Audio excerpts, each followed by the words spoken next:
Hi everyone, I'm Gülce, and today I'm going to explain how to survive an island crash by using self-regulated learning strategies. And I will explain it by telling you the story of a guy named Oliver. So what happened in the island? A plane crashed and landed on an island. The only person who remained alive was a guy named Oliver, and he searched for ways to escape. He managed to escape by using self-regulated learning strategies. There were dangerous animals in the island, and he had to escape as soon as he can.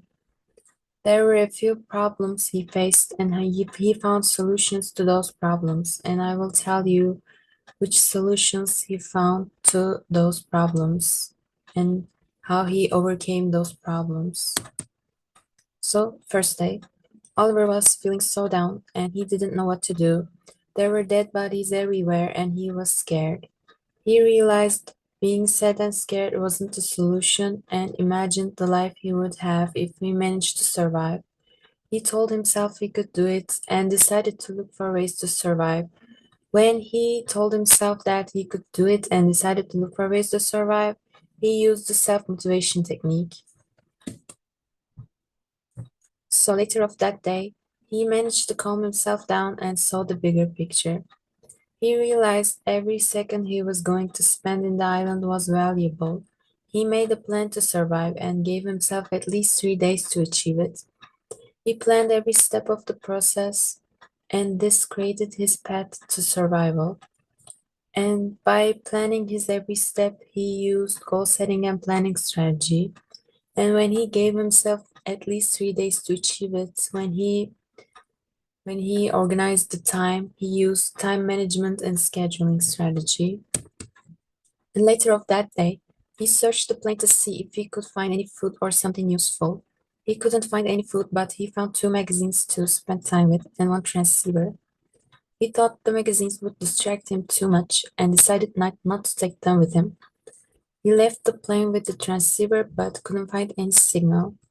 Even though he couldn't find any signal with the transceiver, he decided not to take those two magazines, and by doing that, he actually structured his environment.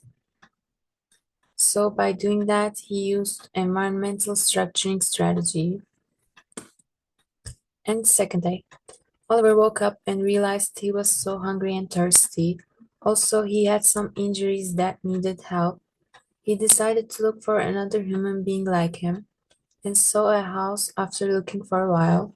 He knocked the door and a lovely couple who lives in the island gave him food, helped his injuries, and gave him a knife to protect himself. And by doing that, he used seeking help and using resources strategy.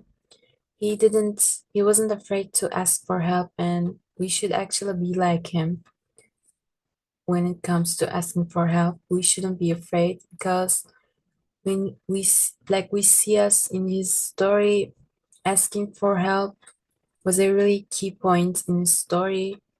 The couple actually really helped him a lot.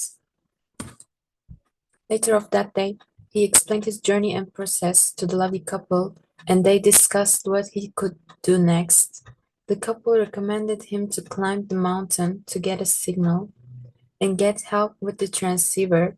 They included he should be careful, and by doing that, they created accountability groups. So they used this strategy.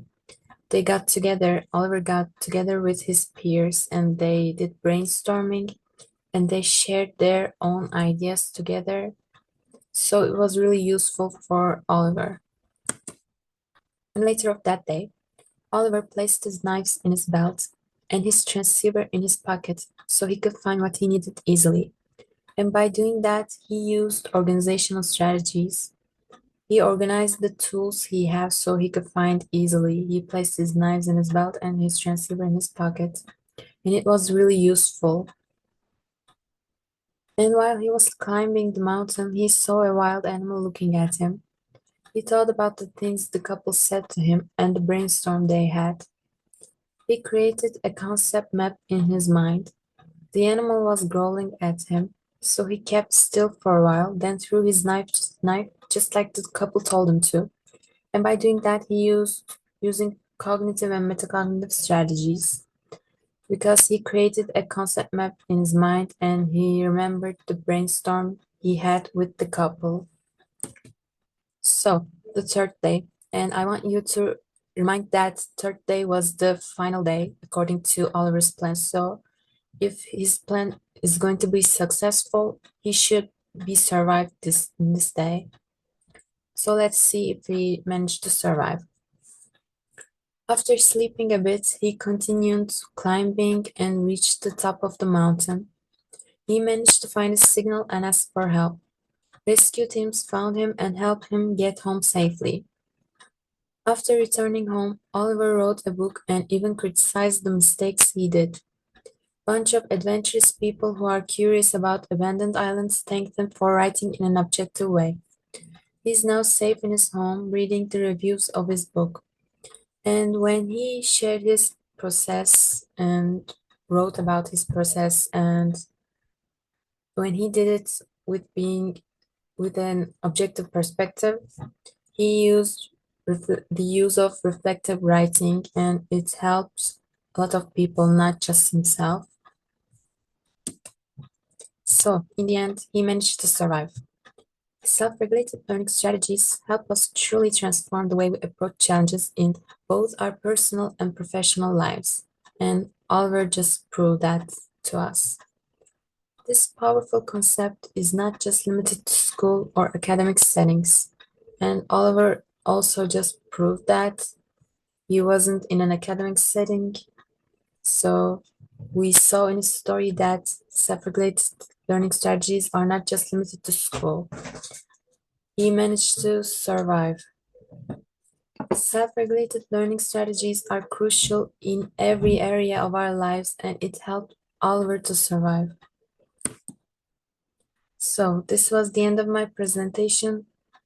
Hope you all enjoyed it and thanks for listening.